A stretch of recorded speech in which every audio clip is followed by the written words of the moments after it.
What? So we're going to start out with just... So gross. Hi. Hi.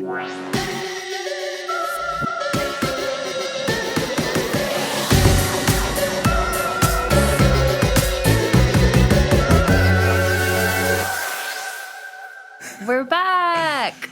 Welcome To another episode of... As... Woo. As As... You... Want... With... Celine. And Jeremiah. Hi. Hi. Welcome back to the the show, the podcast. The show, number 6. Number 6. 6 is a number.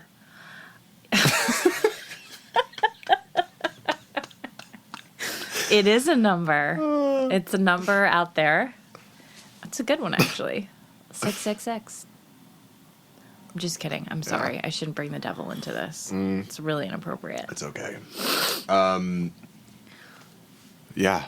We're back for another episode. I think we're going to talk about dreams. You've been wanting to talk about dreams. I want to talk about dreams all the time. Yeah. Because I just feel like I have weird dreams. I have haunting dreams. For an adult, it's too much. I feel like it's okay to have weird, complicated nightmare stuff when you're little. You know, you're like, I had a bad dream. Do you mind sharing some? Yeah, totally. Okay, well, more so that I have very, adventure, complicated dreams that are very fantastical sometimes. I can't really remember. I can't, be like, this happened. Yeah. But then oftentimes when I am in my room sleeping and slumbering, I do feel like I have some weird tendencies to attract energy that may not be the most beneficial. So I can be sleeping and then I'll wake up half awake, half sleeping, that in-between state. And I'm like, it's freezing. I'm so cold. And I'll get chills over in and out for maybe an hour total. And there is a vague awareness that there's something happening. Yeah. That's in my space. It's not necessarily scary, but if I do have a nightmare and then I'll wake up and I'll be like, shit, I got to take care of this. What I'll usually do is bubble up, project that pink bubble around my room. Explain that for people who are like, I'm also having nightmares. Yeah. So if you wake up and you feel, anxious or nervous or something is wrong, you can settle down, turn on the light, and do this breathing thing where you kind of just go from your solar plexus or between your ribs and where your diaphragm is, and you sort of just inhale, and then as you exhale, you just picture this sort of bubble growing in and out and expanding. And usually it's a pink, it's a love bubble. So it's a protection bubble. Yeah. And I'll do that and I'll make it go over my whole bed, then my whole room, then my whole apartment. And then I'm just calm down. But I just, it's to the point now where I feel like I need to talk to someone about it. And that's you. Because do you have this happen to you? Do you wake up and you're like, shma, something's here? Yeah. Okay. It definitely... I think we're cool now, whoever was there, but Melissa and I have definitely felt something in our bedroom. Yeah. And I'm just going to say I felt like it was an older woman. I think it was someone who previously lived in the apartment, and I think there was a sense of, why are you here? Okay. Type of thing. And... it happened a few times, and it took a few times of the way I approach it is, and it's kind of similar to what Shaman Durek does, where, darkness absorbs, light absorbs darkness. Yeah. So if anyone experiences this stuff or is So there are going to be some people who are like, what the fuck are they? These people are crazy. Turn it off. They're nuts. I'm not woo-woo enough for this shit. Yeah. Move on. Yeah. I'm not going to go this woo-woo. But for those people who are like, oh my God, yeah, like, let's talk about it.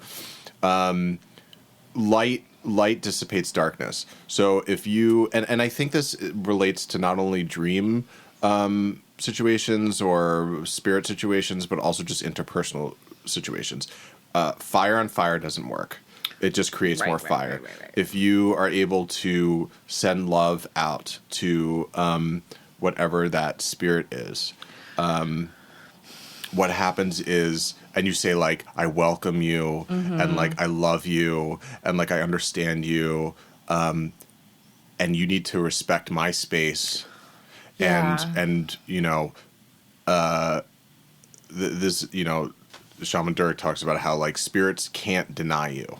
Like once you recognize them and you're like, hey, you're here, get away. No, like you have the power. Right. It's up to you. Yeah, I like this. I agree with it. Mine doesn't feel like I'm not like there's a small child in the room or there's like an evil demon in the room. It's more of just like it's almost as if I feel like I'm, you know how people have sleep paralysis? You know what that is? Yeah, it's like your yeah. mind wakes up before your body and it's like stuck. That's the worst. I feel like I'm almost stuck between energies. Well, can I be honest with you? Yeah. When I went into your room, No. Jeremiah. it feels a little weird. Oh my gosh. It's not like bad, but it feels unsettled. This is the worst thing I think you've ever told me in the entire And time I'm not, I've ever known well, you. But it's never felt like this before. It's what's so interesting about it. I've lived in my apartment for like 5 years. And I've never had these like moments. I sage. Well, what do you think I should do? I don't know. It, you know, when we had your birthday party and we were like all like singing on the bed and stuff. Yeah. I actually think that was like a really positive thing for that space. Yeah. Just like creating like love energy, light energy. You think it's kind of heavy, haunted? Well, it may just be because you're having, it may be one of these like mutually reinforcing things where it's like a little bit of a vicious cycle. Yeah. Where you're having nightmares or whatever, and then that's creating this kind of vibe, and then it like, the vibe is making you have, you know, like, so it's like this thing like where you almost cycle. have to break some kind of cycle that's happening.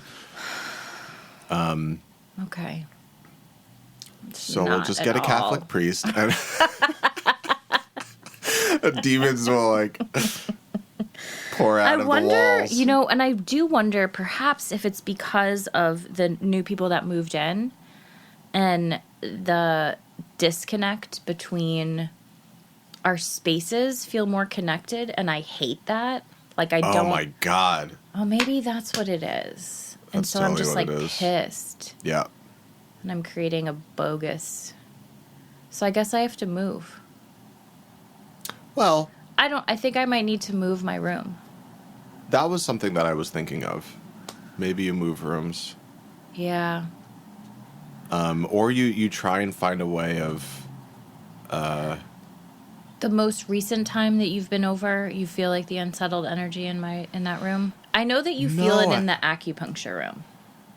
well, that's a different type of thing. Oh, okay. This is a different type of energy. So for those listening who don't so Celine, well, you can describe your own apartment. Well, yeah, I just have my room, and then next to it I have a smaller room which I usually use as an acupuncture treatment room. Right. So. And when I went in, Celine, it was actually the first time I ever did acupuncture was with you. Oh, really? Yeah. This was a while ago, though. Yeah. Yeah. And You felt like sad, right? I didn't feel sad. I just felt like the way the room was, it just felt like you had released all of this energy, and it was like heavy. It felt like there was no place for the energy to get the fuck out and like let it be light, you know? Yeah.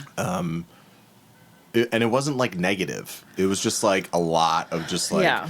I'm trying to think of like It It makes sense. I get what you're saying. Like a denseness. Exactly. Right. It was just a little like dense and like almost like blobby, you know? Yeah. Like it's all just like that's my blob sound. If anyone wants to hire me as a voice actor. Yeah, he's here. I'm really upset that my room is unsettled now. I think you nailed it on the head though. And I think that was really beneficial. We just spoke about it. Yeah. I think that's what it is. I know, but it doesn't feel like a clear decision of what I should do. Can I give you... yeah. This is a really amazing technique. Yeah. I know we're not like totally talking about dreams, but... Kind of. Yeah, kind of. But this will apply to like everything the way I look at it, because it's like basically what Tosha talks about. And I don't know if she calls it the third way. I call it the third way. Mm-hmm. But in her first book, Outrageous Openness, highly recommend. It's a book with a series of anecdotes and stories about her time as a reader and her own personal life and just like certain experiences and how it relates to like this overall idea of like surrender and love and all this stuff. But one anecdote which I really love and I feel like is applicable to your situation and really basically any interpersonal situation is she has this story about how she was going through airport security. Okay. And she's someone who like has a lot of bling, you know, not like bling bling, but just like a lot of like necklaces and like crystals, you know, whatever, you know, woo woo, in the best way. And she actually is giving a book signing in April. Where, here? Yeah, in New York. Do you want to go? Yeah. Yeah, let's go. Let's go. That'll be great. That's fun. So anyway, she was like very mindful of like not holding up the line. Because in the past, she's felt like, you know, it takes a long time for her to take off all her jewelry and blah, blah. So she was like, okay, this time I'm going to, like, take off everything beforehand and then, you know, I'll be, like, quicker. And she, like, did all of that, and the woman behind her just, like, threw the biggest hissy fit. She was like, can you please, like, move a little bit quicker? You know, just, like, totally, like, blew up. Just blew up at her. And so now, pause. There are three ways. I mean, there's an infinite number of ways of approaching the situation, but there are three kind of general ways of approaching this. You can do option A, which is cower and apologize and you know, kind of go into, you know, oh, I'm sorry, you know, it's my fault, and like be passive, right? That's number one. There's option B, which is fight fire with fire. Hey, you're yelling at me, I'm yelling at you. Like, don't respect you respect my time, I respect your time. I'm doing everything I can, blah, right? Which is, I feel like how America works. Yeah. And a lot of the population. It's like fire with fire. You know, my penis is bigger than yours, whatever, patriarchy. The third way is, I don't know, I think I'm making up these titles, but it's what like I've created in my own narrative is like God's way or love's way, where she took a step back and she saw this woman as with full compassion and was like, whatever she is going through, it has nothing to do with me. And instead of responding by being passive, or instead of responding with being active, she responded with love. And so she just like bowed to her kind of like energetically. Right. And was like, you know, okay, I love you. I'm sending you love. And like, it's okay. You know, whatever the situation is, it's okay. And I have practiced this in my own life. And it's amazing when you start holding that energy of compassion, love and understanding. And I feel like your situation is a wonderful opportunity where I know you have a certain dynamic with your neighbors, Right. where this can be a place where you can try and find or open up to that third way, whatever that means to you. Yeah. I mean, it just comes down to just,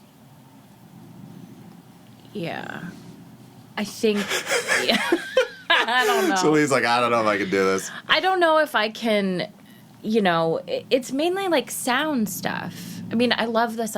Yes, I want to be this compassionate, loving person, but I think there's something about your sanctuary, your space, your like bedroom, and you want that to be a certain kind of way. And I think that maybe what's happening is just the actual geographics of like what our spaces mesh. It's like just in the kitchen area. I know this is like so boring, but no, I think it just maybe changes. Like, I don't want to hear you making a smoothie at 7 a.m, and I don't want to hear your kid having a tantrum at 5 a.m. Like, and I think that is like I'm like trying to control that, and maybe that's just inviting some crap.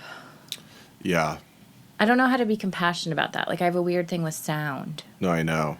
So, but I'm going to think about it, and maybe just removing myself from that, not trying to force it, and just being, I could just move my room. Yeah. Move your room.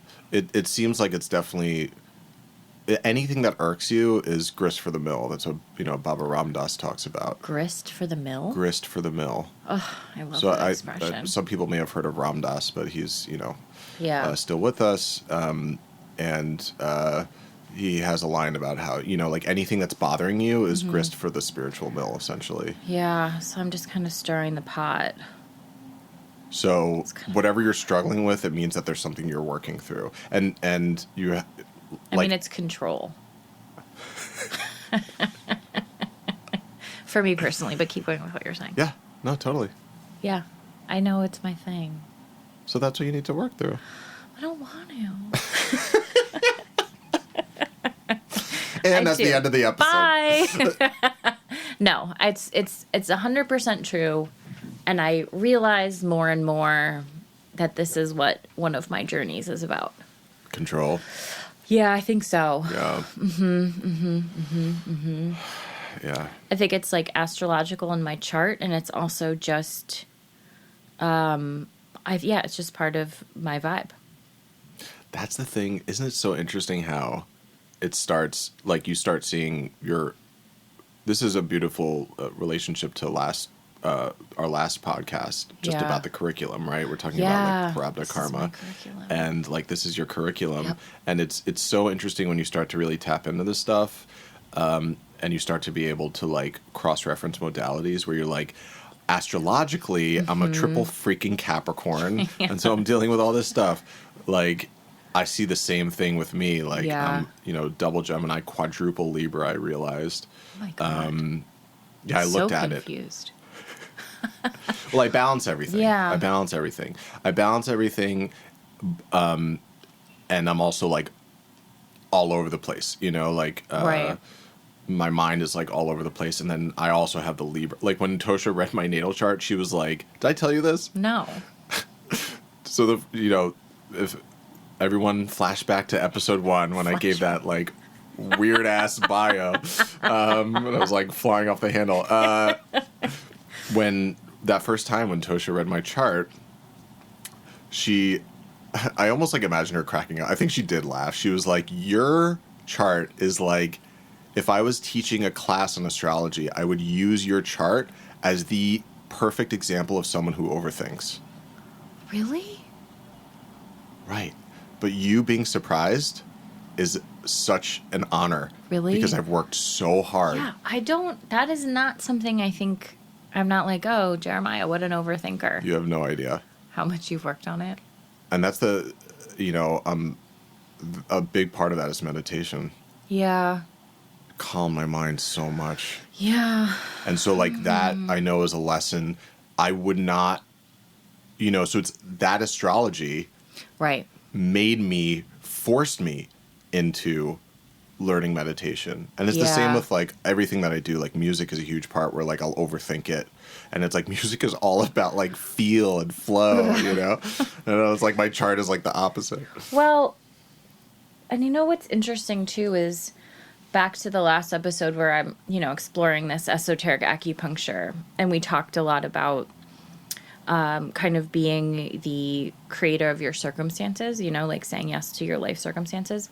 There was this one part that I was reading that was talking about it's kind of not totally true astrologically. Like, so you have these sort of astrological setups, right? Like what you're a triple Libra, I'm a double Capricorn, whatever. And that kind of framework of that personality type is you kind of tag on to that and then you flourish within that zone versus you're common. It's like this new sort of set of sequences. Does that make sense? Like you kind of fit into, you say yes to a certain category and you like and then you go into that and you like flourish that way. Yeah. Versus like you pop up and the category is set up. Am I explaining that right? Reversing a little bit of what I said before. Right. So like me, my higher, archetype soul was like, interesting. I want to be with, something that's like a lot of control issues, but really cool and fashionable. Yeah. Oh, there we go. I can pick this one kind of like setup, this one sort of outline, this one curriculum, and I'm going to go into that one. Right. Versus that kind of frequency being set up. When initially. you say that kind of frequency being set up, are you saying set up by whom? By like the individual? Yeah. Right. So instead of us like beaming down to earth and saying like, I want this, it's like there's something much greater than you being like, I want to explore this thing. Yes. And it's going to help the greater good or greater self or whatever. Yes. Yeah. Okay. Interesting. Got you. For astrologically. Yeah. Really interesting. I thought that was kind of cool. I mean, again, this is all, it's so related. I don't know if we're talking about dreams anymore, but. Oh, I know. Well, the dreams is where. Well, wait, what were you going to say? And then I'll say my dream. Yeah, so I was just going to say it's all related. I like how we can refer back to our episodes now. This is cool. Yeah, you're like this. Because episode 2, we talk a lot about like soul and like the oversoul, and my personal practice with surrender and like trusting in that higher self, really knowing what you are, where you're going, where you need to go, and honoring that. Oh my God. I just feel it so intensely with like the money work that I did. Oh yeah. Where I reached such a point of like confusion and like deep, just like, what the F is going on in my life? Because like, I'm not the type of person that would get myself into a position like this. And it was like my soul was like, you're fucking going there because you need to learn this lesson now. Yeah. It's done. It's and like, time. it's not a coincidence that like, after I left Etsy, a few months later, who teaches a class about money but Tosha, right? Yeah. Like, and my soul was like, yep, this is what you need to learn now. Yeah. And that's the other part that I actually also wanted to tag on to the last episode where, when you start to align, I think more and more with your oversoul, or you're kind of just more in your authenticity, while, yes, you pick those curriculum, and it can be incredibly painful. It is pain. It's literally pain, right? Like it's the definition of suffering. Yeah. If you're aligned, as you open yourself up, the remedies, the ways to fix it, the ways to learn, the ways to go through that pain and get to the other side are shown to you. Right. If you're open. If you kind of you unlock the level.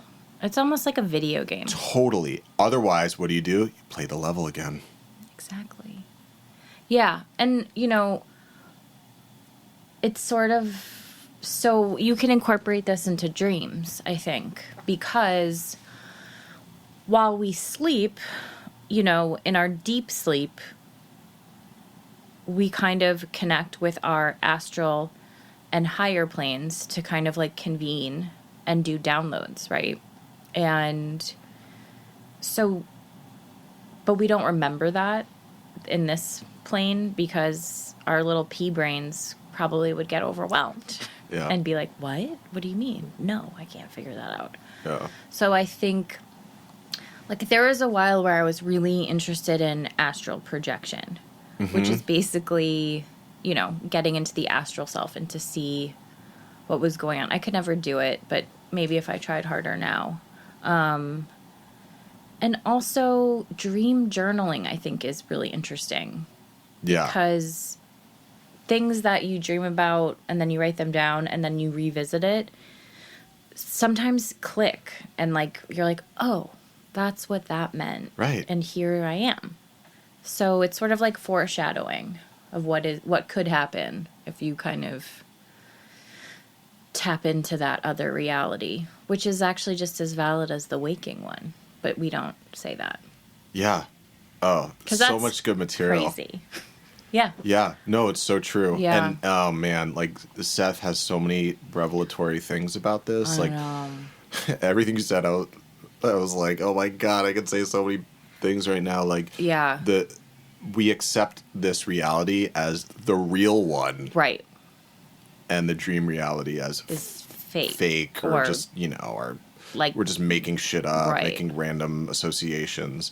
And there's a few things that tripped me out that Seth said, but one thing that like really blew my mind was he's like, when you interpret your dreams, you have to understand that everything is symbolic.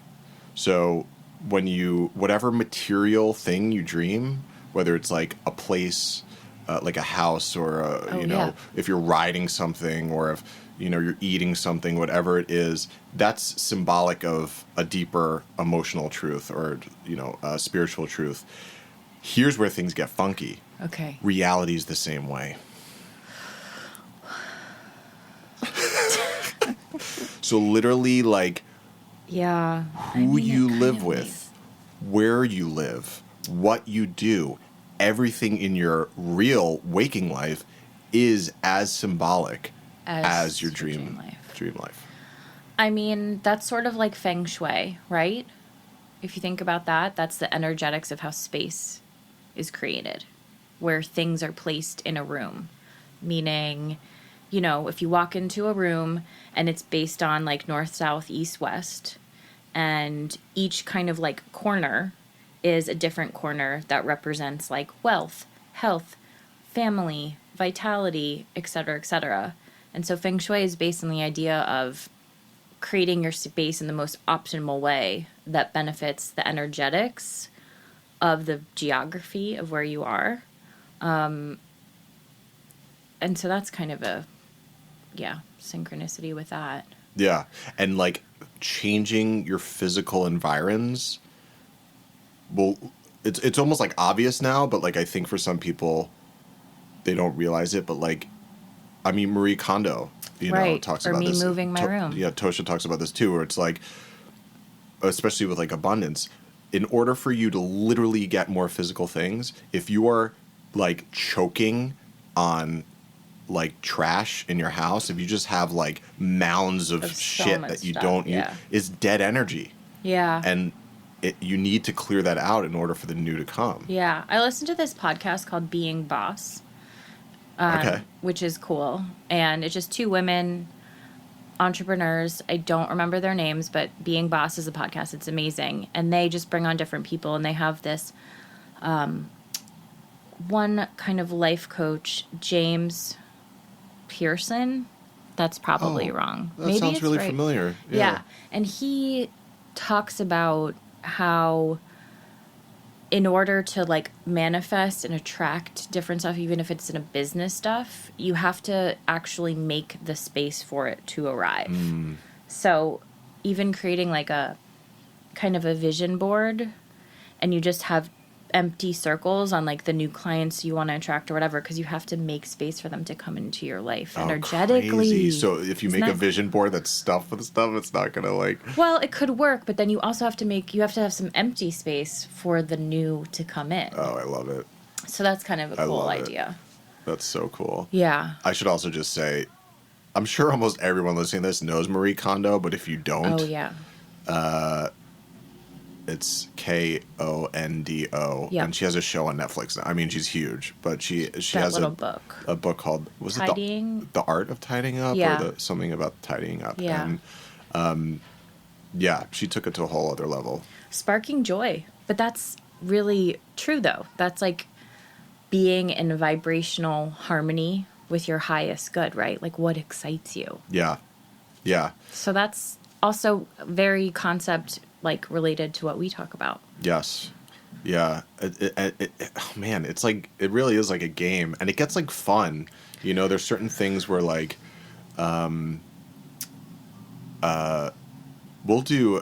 we talked about how on our Instagram, we're going to like put, just a series, like a carousel of all of these references, so you can like check them out. Yep. Which is such an awesome idea. I know. That's good.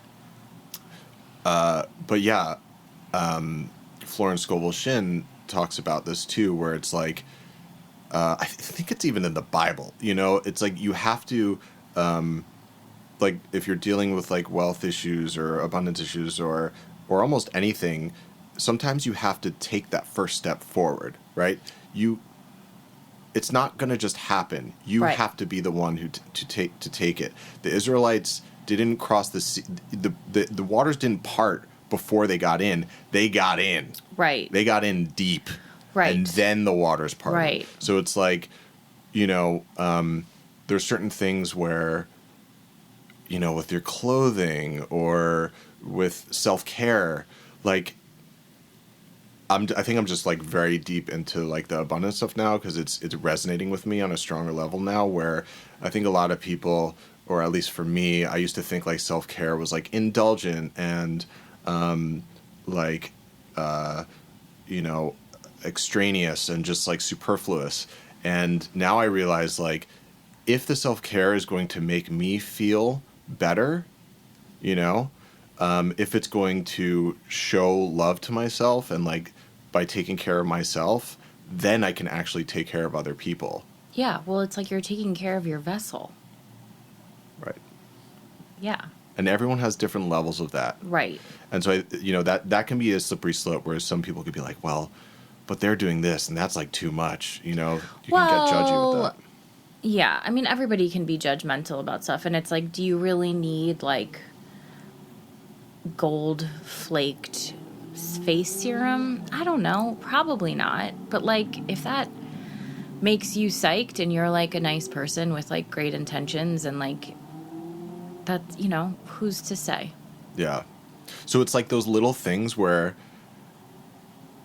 it's almost like, yeah, I love the video game analogy. I was such a gamer when I was younger, but like, it's almost like powering up. You know, like if you buy like something that makes you happy, it's like gives you more like juice. It's like the psyched, right? The Mario and then mushroom. I think a lot of like manifesting stuff is like it's unlocking that like secret door that gets you to like, you know, level 11, right? You know, and yeah. So I think like, and the different levels are the higher frequencies where you're vibrating closer to your like astral and like spiritual planes, right? And then synchronicities happen. Yeah. And synchronicities happen, and you like, and I think the more you do it, the happier you are, and the less like negative stuff comes. You'll still have it, but I don't think it's as often. Or if something like happens again where you're like, shit, I'm broke again, but you're like, hold on, and you do the lesson over, but it's smaller and it's less devastating. Yeah, because you're fixing your karma. That's how I feel like I've been rewriting that narrative. You should. You can. Yeah. Whereas in the past, I think it was in the money episode, I talked about how I had this kind of traditional aspect of like, well, if everything's good, something's going to fall apart. Yeah. And it's like, no, it's actually like this virtuous cycle. Right. Where like it just gets better and better and better because you're more aligned with love. And yeah, it's never going to be perfect. There's always going to be little things, but you keep strengthening yourself. And you can do that through dream work, which before you go to bed, you have an intention of like connecting with your higher source to download more information on how to deal with this particular situation. So it's like downloaded into your brain. You won't necessarily like wake up and be like, oh, donezo, figured it out. But like you'll have the tools that will help you like maneuver these new like intentions. That's also awesome. dream work, which yeah. That's should awesome. do that. Yeah. That's No, like that's video great. game stuff. Yeah, I love Yeah. that. Downloads. That's so cool. Yeah. Yeah, the I would highly recommend people do dream journaling. Yeah, I like that stuff. It's pretty amazing. I'll like, and it's kind of similar to the free writing thing where don't overthink it. It's like when Just you write it write down what out you and can. then just be like, what is that? And it's almost like it's like reading tarot too, where now I start to be like, okay. You know, like yesterday, this is a very, I'll give you one of my dreams from yesterday. It's like a very kind of typical one. But basically, I don't even remember where we were, but like Melissa and I was like driving and we were in like a Jeep or something. And we were driving around on these roads and then like there was like a very steep hill. Mm-hmm. And at the end of it, there was like, it was just like a brick wall. Shut up. or like a jump. I don't totally remember the obstacle. Yeah. But I was like, what the fuck do I do? You know, like, which I think is apropos for where I am right now. But like, there were, you know, there's obviously references to like, now, okay, there's my dream, right? I think I woke up as we were like jumping the bridge or whatever. Right. I didn't complete it. Shaman Durek also talks about like completing dreams is really important. Oh yeah, you've told me about that. Which is really interesting. But now, for some people, they're going to be like, Keep going, I have something to say after. okay. For some people, they're just going to be like, well, you watched a car commercial yesterday and, you know, whatever. That's why you're having this dream. And then for other people, be like, well, you know, you're driving the car and like that means that you have like control and then like you're losing control or whatever. And so all of these things are not wrong. They're interpretations. Sure. But you can keep going deeper. Right. So it's like, what's the significance of a Jeep? It was like a safe car, right? Right. Like you can talk about like, I don't know, the roads themselves, like where were they located? Yeah. So like all of these things, I think in the past I used to be very linear and I'd be like, this is the interpretation. Right. It's like this one thing, but it's like, it just keeps going deeper. Like how every little aspect can be interpreted in an infinite number of ways. Yeah. And it's sort of like whatever kind of resonates the best with you, I think, is the one that you go with. Yeah. Two things. One, I always dream of my childhood home, my house that I grew up in. And various different dream books I have suggest each layer, like if you dream of the basement, if you are in the kitchen, if you're in the bedroom, if you're in the bathroom, all have different symbology and mean different things. Basements are like your foundation. Your bedroom is more of your like emotional space. Bathrooms deal with like letting go of stuff. I've had a lot of bathroom. A lot of like excrement and like. Really? Yeah, I yeah. never have like pooping dreams. Oh my God. Really? Poop and pee, man. So that's like a lot of like processing and letting go of stuff that doesn't serve you anymore. Oh yeah. Thank you for that, Celine. You're welcome. That was so great. See, there, you know, Who everyone's knew? learning on Who As knew? Woo Woo As You Want. Okay, but then I wanted to say this one crazy thing that happened to my mom when I was in elementary school, because she was really into dreams. She was having a nap. She got in the like nap dream. She was getting out of this like the grocery store near our house, and in the dream, and was making a right turn. And somehow there was a red car that came, and she got into this really big accident and had to go to the hospital. And so she like woke up in a panic from the dream, and she was like, hold on a second. I'm going to go back into this dream and I'm going to make it so that I don't have this accident happen. So somehow, I don't know, whatever. She went back into the dream. The red car was coming. She knew it was coming, avoided the whole situation. This happened. Later, I think a couple days later, she was running errands. She was at this place. the red car came. She saw it and she was like, oh my God, this is my dream. I like know what's going to happen. And so I'm going to avoid this entire situation. She did. This like happened. My mom did this like 3 or 4 times. I remember her telling me this. So that's like another way. Your face is great right now. Yeah, no one can see this, but like my jaw is dropped. Yeah. But I remember her telling me this. Like that you can, it's like what Shaman Durek, go back and finish the dream. Yeah. Or if you can get back, if you're close enough into the state of the dream, you can kind of slip back in and finish it up and change. So like that's some pretty, I just remembered that. Isn't that Nika? She's a powerful witchy woman. Yeah. Yeah. Super, super intense. That's beautiful. But that's another weird dream thing you can do. Yeah. I don't know how to do that. No. I don't feel like I'm in control sometimes. Sometimes I feel like I'm on the precipice. Yeah. No, not that much. Yeah. I do set intentions when I wake up in the morning. When you wake up? Yes. Okay. Sometimes before bed. I'm going to start doing that. This reminds me. I'm going to start being more intentional when I go to sleep. When you go to sleep. Mm-hmm. What do you set when you wake up? Oh, I'm just like, today is going to be a positive day. I welcome opportunity. I'm going to be psyched. Cool. Yeah. Does it always work? No. Yeah. Will I keep doing it? Yes. Yeah. Good. I'll keep doing it. That reminds me of, I used to kind of, when you wake up on the wrong side of the bed some days and you're just like, this is just going to be a shitty day. Yeah. Now what I do is I literally stop myself from that. And again, I'm attributing this to the meditation, because I will have to find the name of the woman who taught me at Etsy. I'll find it.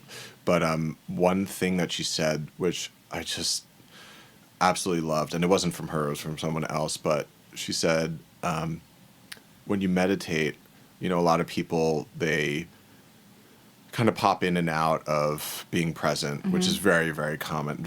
It takes a while. It's a practice. It takes a while to start to be more present. But she says, every breath is a meditation.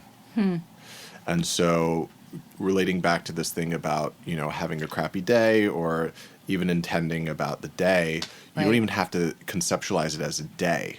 What I do now is there'll be moments. Oh, okay. That's nice. Moments where I feel like this is crappy. And instead of my brain going, this whole day is going to be crappy, I just go, right now this moment sucks. It's going to be over. And and I'll just like sit with it, whatever. And then who knows, maybe in 20 minutes, whole new thing. It'll be better. Yeah. And it's almost like when you conceptualize your life as a whole day, you're limiting yourself. Right. Okay. That's a power move. Yeah. It's a nice time. Okay. You're being very expansive. Yeah. Yeah. I'm working on it. I think you're doing pretty good. Thanks. You're welcome. So you had given me a Seth book. That was actually one of the last ones. It was Seth, dreams, and like projection, or whatever, which I'm reading now. But it's kind of difficult because it's a lot. To be honest, I feel like a lot of the material is because it's not like a fluid story or like a progression in a way that is easy to rationally understand. Yeah.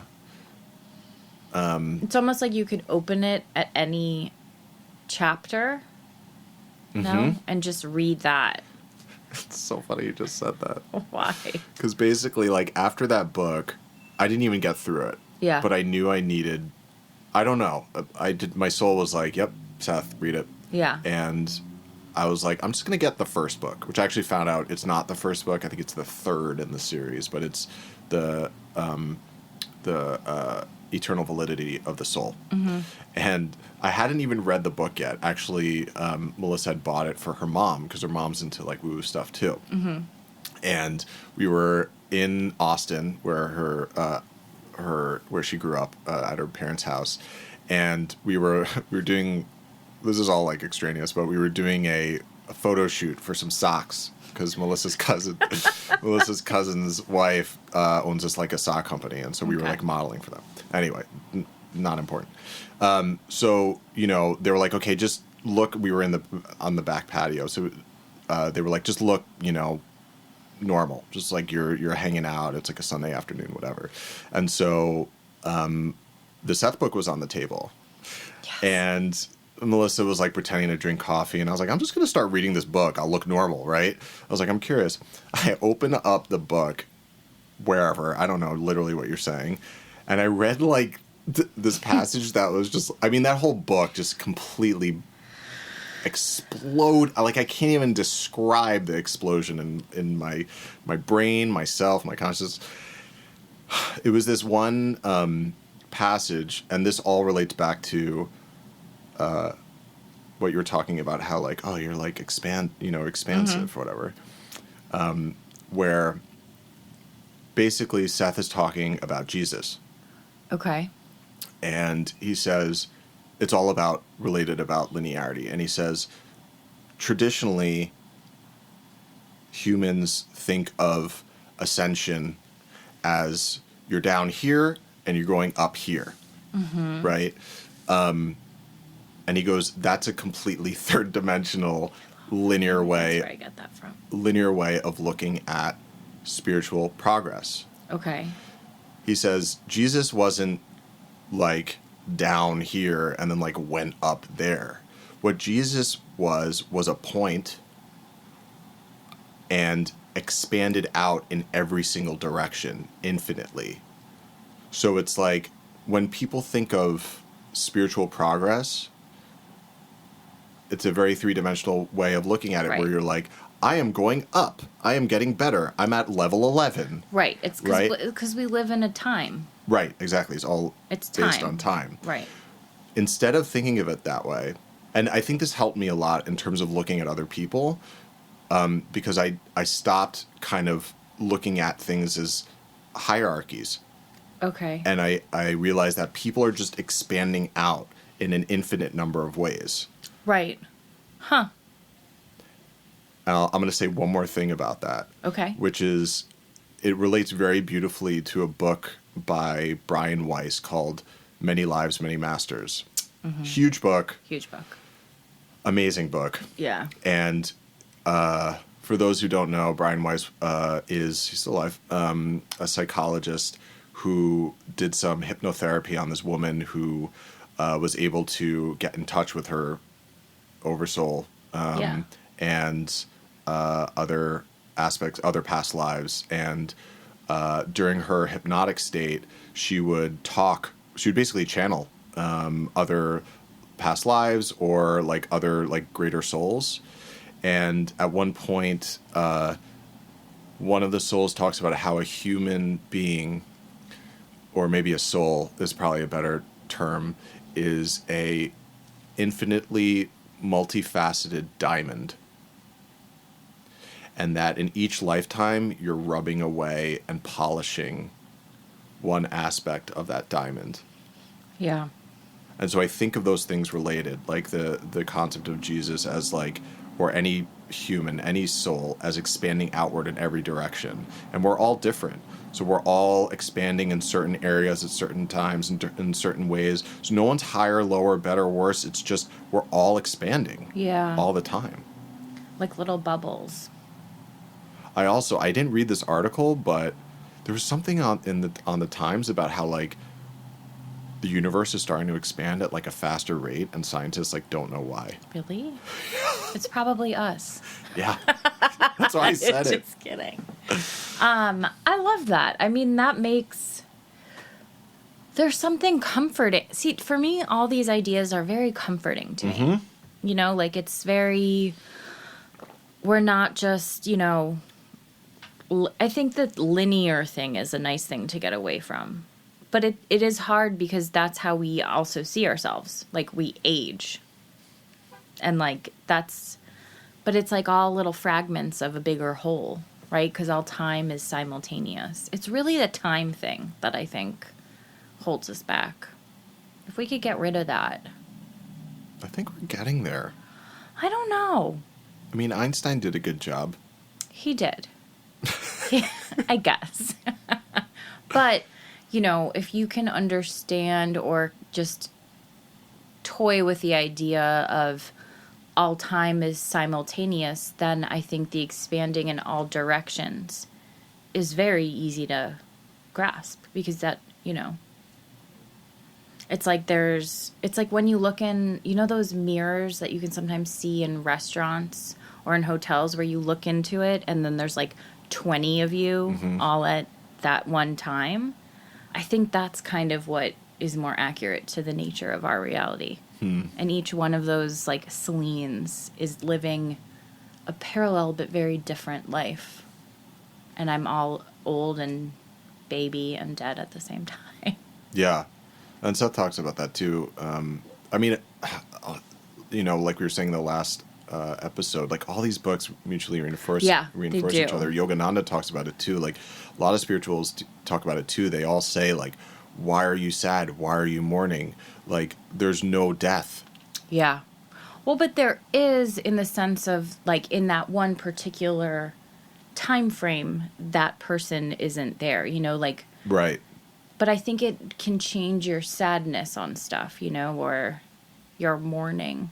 Or I don't know, I guess some people just don't even believe in, like, there are just, like, atheists. Oh, yeah, people don't believe anything. Yeah, it's such a bummer. Well, that's actually... I feel like I would be so stressed out. Don't you think you'd be stressed out? So stressed.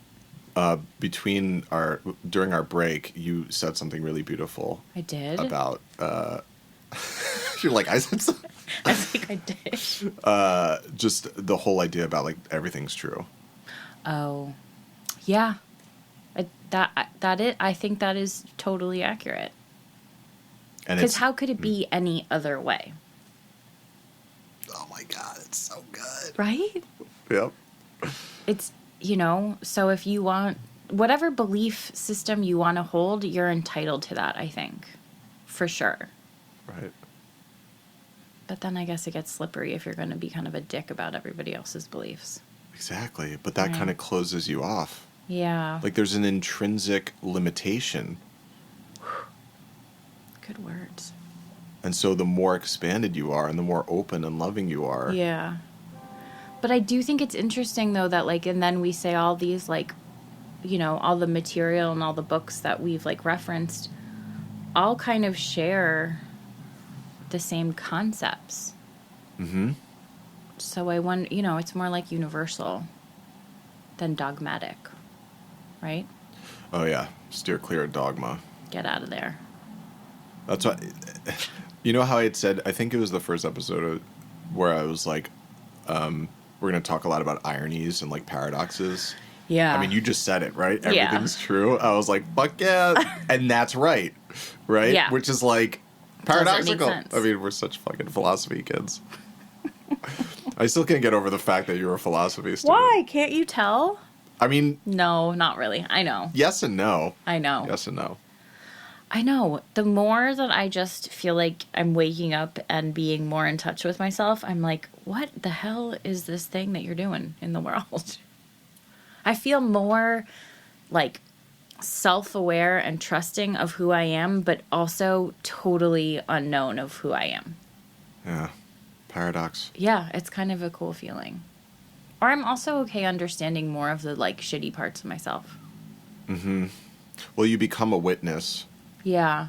I'm like, okay. There's a bunch of spiritual teachers talk about that. Ram Dass talks about it. With that. Yeah. You become a witness to your life. That's not passive. It's just you kind of take a step back. Because I wonder if then you're operating more from your, like, astral or ethereal or spiritual self than your egoic self. Mm-hmm. And so you can, like, look and not take things so, like, you know, me being like, I have an issue with control, you know, and I don't feel a certain way about it. Yeah, you're less attached. Yeah, because I'm like, well, that sucks. I'd like to get better at that. Yeah, and you take it less personally, and then you can actually work on it. Yeah, because you can't work on stuff when you're so personally involved. 100%. No. Oh my God. We are just dropping Just knowledge. Look at us. We're so enlightened. Oh, yeah. Totally. Totally. Well, Should we just finito? so I have a few ideas of like Okay. practices. Yes, share. I think one, dream journals. Oh, yeah, for sure. And I think the easy thing with dream journals, like, and that has helped me a lot, is like, if you can't even remember the full story behind it, just write down like car, highway, coffee, like whatever you can, just as a starter. Because sometimes it helps you remember. You actually just sparked something in me where my journal is something I write in with a pen, but there are times where I'll be like, I don't want to get up and like write it down and turn on the light or like So you do bother it on your Melissa. phone? So no, I'm just thinking now I should just do it on my phone. Oh, yeah. It would make things a lot easier. Yeah, just do it on your phone. Another point, and I don't know who mentioned this, but it was a really cool life hack, is let's say you're like, maybe you're having one of those bad days or bad moments, whatever, and you're just like, I just don't want to feel this. One really cool way of kind of resetting yourself is taking a nap. Okay. I'm not a great napper. Well, yeah. If you are a good napper. If you but are that's a good napper. yeah, just go to sleep. Go to sleep. Return back to, your deeper Reset. self. Yeah. And, there are times where you'll wake up and you'll be like, oh, I'm better. okay. Oh. It's kind of cool. Yeah, I mean, Sometimes it works, sometimes it does. I mean, Yeah. it depends on the depth of whatever you're suffering Yeah. with, but okay. Nap, dream journal. Another one? I don't think so. No? Yeah. Do I have one? The symbolic stuff with the dreams, I think, is helpful. Sometimes sleeping with a pink quartz under your pillow at night helps with bad dreams. Pink quartz. Personally, I've learned that too. Is that rose quartz? Yeah. Okay. Yeah. Like that big Rose quartz. That big chunk I have. The big chunk, yeah. Yeah. I have some crystals in my studio. Of course you do. All right, well, this was a meaty episode. Yeah. It was a meaty day. This is a meaty day. Yeah. Oh, boy. Thanks for listening. Yeah, thank you. And we'll check in with you next time. Okay. Bye. Bye. Love you.